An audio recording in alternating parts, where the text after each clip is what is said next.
Morning, সুপ্রভাত। কেমন আছো তোমরা সবাই? আশা করি আমার পরিবারের সবাই এই ঠান্ডায় ঠিকঠাক আছে। আমি সোমালিস ক্রিয়েটিভ ব্লগসের আরেকটা ফ্রেশ ব্লগে তোমাদের সবাইকে ওয়েলকাম। আজকে বন্ধুর রিকোয়েস্টে পাঁচমিশালি সবজিটা ডিটেলসে শেয়ার করছি।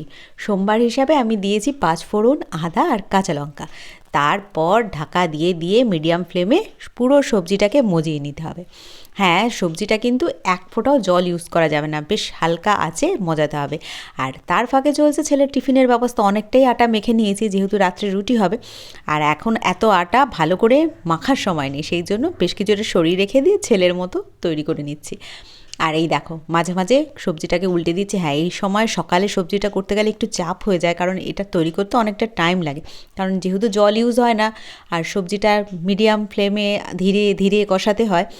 আর স্বাদমতো একটুখানি মজে আসার পর একটু স্বাদমতো নুন আর ধনে পাতাটা দিয়ে দেবে। আমি তো এইভাবে পাঁচমিশালি সবজিটা রান্না করি, খুব সুন্দর টেস্ট হয়। আর বেশ সব সবজিগুলো মজে গেলে তারপর নামিয়ে ফেলবে। আর হ্যাঁ, আরেকটা ইম্পর্ট্যান্ট ব্যাপার এটাই থাকে যে পাঁচমিশালি সবজিতে সবজি কাটাগুলো কিন্তু খুব ইম্পর্ট্যান্ট হয়, যাতে সব সবজিগুলো সমান মাপে কাটা হয়। তাহলে কী হবে, গোটা গোটা থাকবে, না হলে গলে যাবে কোনোটা আবার গলবে না, এরকম একটা ব্যাপার থাকে। স্নান করে আসার পর থেকে এত ঠান্ডা লাগছে, বাসনগুলো নেওয়া হয়নি আজকে। বাসনগুলো নিয়ে যাব, গাছগুলোতেও একটু জল দেব। কালকে ফুল নিয়ে এসেছি বলে আজকে আর ছাদে এসে দেখিনি। দুটো লক্ষ্মী জবা হয়ে রয়েছে গাছে, ওই দেখ। এই কাগজ ফুলটা কত সুন্দর ফুটেছে দেখো। ঘুরতে গিয়ে গাছগুলি একটুখানি ঝিমিয়ে গেছিলো আর কি, তাই এবার ফুলের পরিমাণটা কম। এও নতুন হচ্ছে, এর কালারটা এরকম।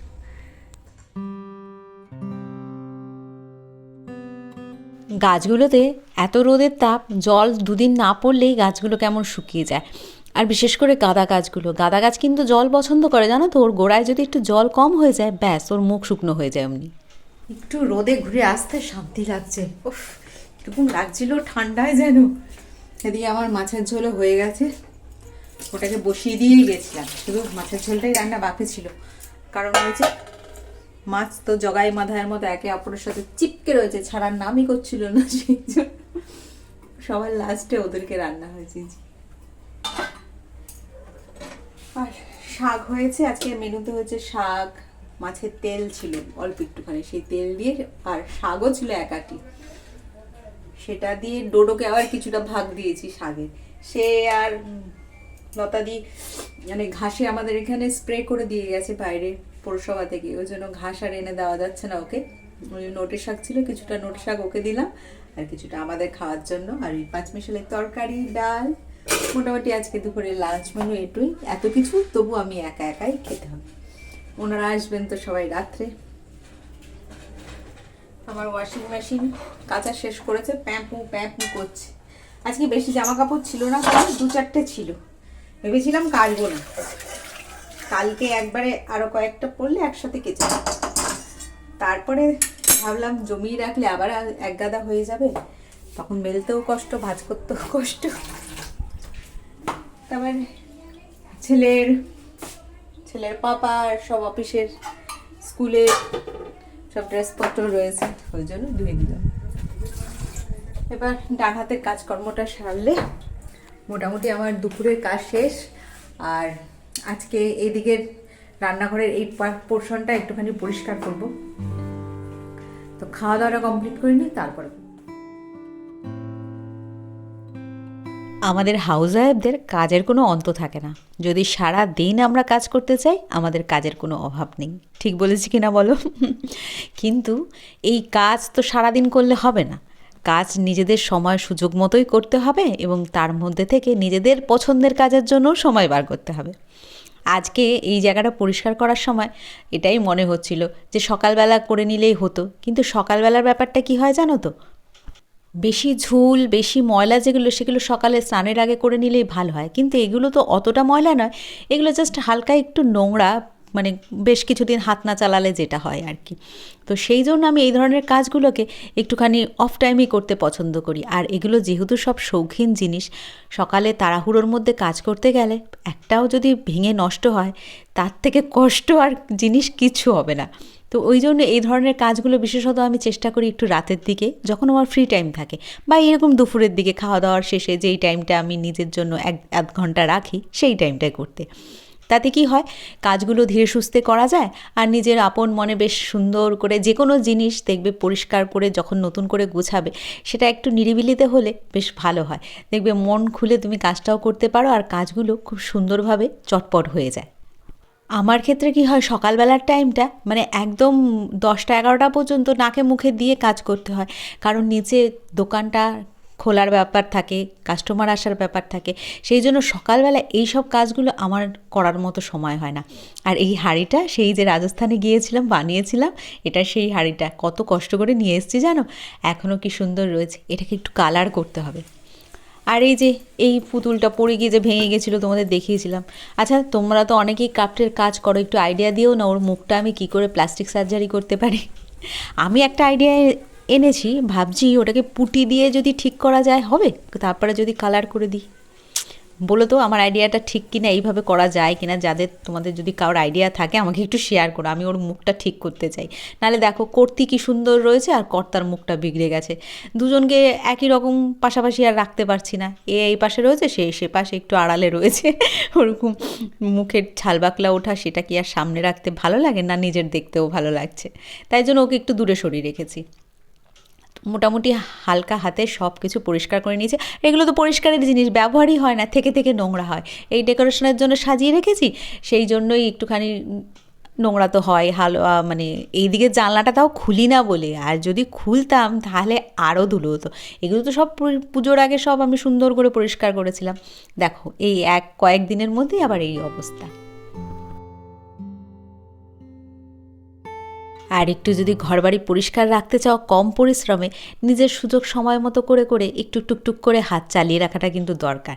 ওই এক নাগারে কোনো জিনিস পড়ে থাকলে তখন খুব বেশি নোংরা হয়ে যায়, আর সেটা পরিষ্কার করতে গিয়েও অনেকটা সময় নষ্ট হয়ে যায়। ওই জন্য এই যে মাইক্রো ওভেন এই টাইপের জিনিসগুলো আমার তো এই কোণাটা পুরো ভর্তিই থাকে, আর এটা যখন তখন আমি পরিষ্কার করতেও পারি না, কারণ অনেক জিনিসপত্র থাকে।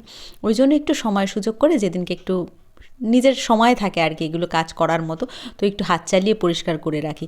কারণ ওই যে বললাম যে যদি ফেলে রাখি, দিনের পর দিন পড়ে থাকতে থাকতে সেটা এমন জায়গায় পৌঁছবে, সেটা পরিষ্কার করতে গিয়ে এখন আমার আরও 2-3 ঘন্টা সময় যাবে। এটা যাও 10-15 মিনিটে হয়ে গেল, সেই কাজটা করতে আধ ঘন্টা সময় যেত হয়তো।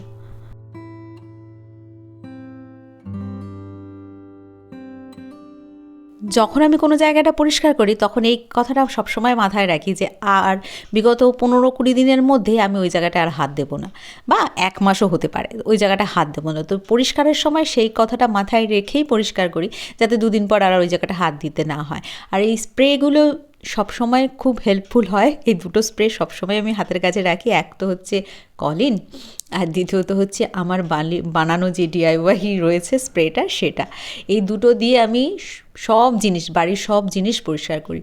যেমন ওই টাইলসগুলো পেছনে একদম সুন্দর করে মুছে পরিষ্কার করে নিলাম, কারণ এই জিনিস সরিয়ে সরিয়ে বারবার মোছাটা সম্ভব হবে না। আর এগুলো যদি না সরাও না, এর নিচে দেখবে টিকটিকির পটি, তারপরে ওই যে লাইটের শ্যামা পোকা, শ্যামা পোকা সব ঝুলে আটকে দলা পেকে বসে থাকে। আর মাইক্রো ওভেনের ওপর ফাঁকা কখনোই থাকে না। আমাদের ঘরে কোনো জায়গাটা এমন থাকবে না যে পুরো নিট অ্যান্ড ক্লিন ফাঁকা রয়েছে, তার উপরে কিছু না কিছু তো থাকবেই। চলছে এখন রুটি বানানো। আজকে বুধবার ছিল, ছেলের পড়া ছিল, নিয়ে গেছিলাম। আজকে জানো তো বুধবার ছিল, আমরা সবাই মিলে প্রোগ্রাম করেছিলাম যে আরো যে 2 বাচ্চা থাকে পড়তে যায়, যে তাদের মারা থাকে না আমার সাথে, সবাই একসাথে মেলাটা ঘুরবো আর কি। সব পণ্ড হয়ে গেছে। কারণ হচ্ছে মেলাটা যিনি শুরু করেছিলেন আর কি, তো তিনি আজকে গত হয়েছে, তো সেই কারণে মেলাটা আজকে বন্ধ আছে।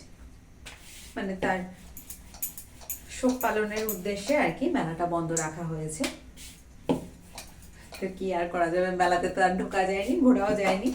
বসে বসে এই বাড়িতে এসলাম, যা ঠান্ডা বাইরে, বাপরে, স্কুটিতে পুরো একদম মনে হচ্ছে জমে যাচ্ছি। এসে তার মধ্যে আবার ফ্রেশ হয়ে হবে পুজো দিতে। কোনো রকমে গিয়ে ফ্রেশ হয়ে পুজোটা দিয়ে এসে আমি আগে রুটিটা ফটাফট করে নিই। উনুনের সামনে থাকলে বেশ একটু গরম গরম লাগবে, ঠান্ডাটা কেটে যাবে আর কি। তাই জন্য তাড়াতাড়ি রুটির পাটটা মিটিয়ে নিচ্ছি। আর কোনো কাজ যদি পড়ে থাকে না, সেগুলো যত তাড়াতাড়ি সেরে নিয়ে বসে থাকলে ঠিক আছে, কিন্তু পেছনে ওই যে কাজের লম্বা লিস্ট পড়ে থাকবে আর তারপরে নিশ্চিন্তে 2 মিনিট কোথাও বসা যায় না, এই হচ্ছে কথা। এখন একটু সব কিছু শেষে একটু হাতে মোবাইল পড়লে আর ইচ্ছা করবে না অন্য কোনো জিনিসে হাত দিই। ওই জন্য রুটি টুটি করে সব সেরে ঠুরে তারপরে গিয়ে বসবো। আর শীতকালে দেখবে একবার বসে পড়লে আর সহজে নড়তে ইচ্ছা করে, ওই জন্য ফটাফট এখন রুটিগুলো বেঁধে নিচ্ছি।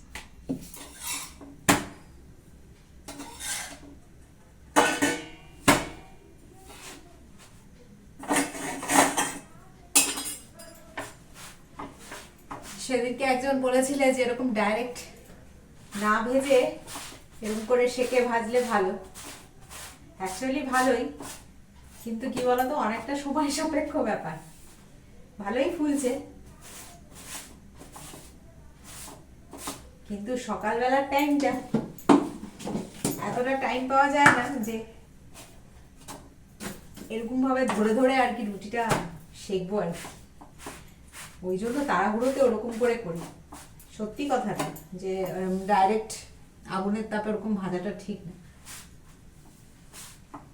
রুটিগুলো এখন সেঁকে নিই আর ব্লগটা আজকে এখানে এন্ড করি। যদি কিছু তোমাদের ভালো লাগে অবশ্যই কিন্তু লাইক কমেন্ট করে আমাকে জানিও, চ্যানেলটা সাবস্ক্রাইব করে আমার সাথে থেকো। তোমরা সবাই খুব ভালো থেকো।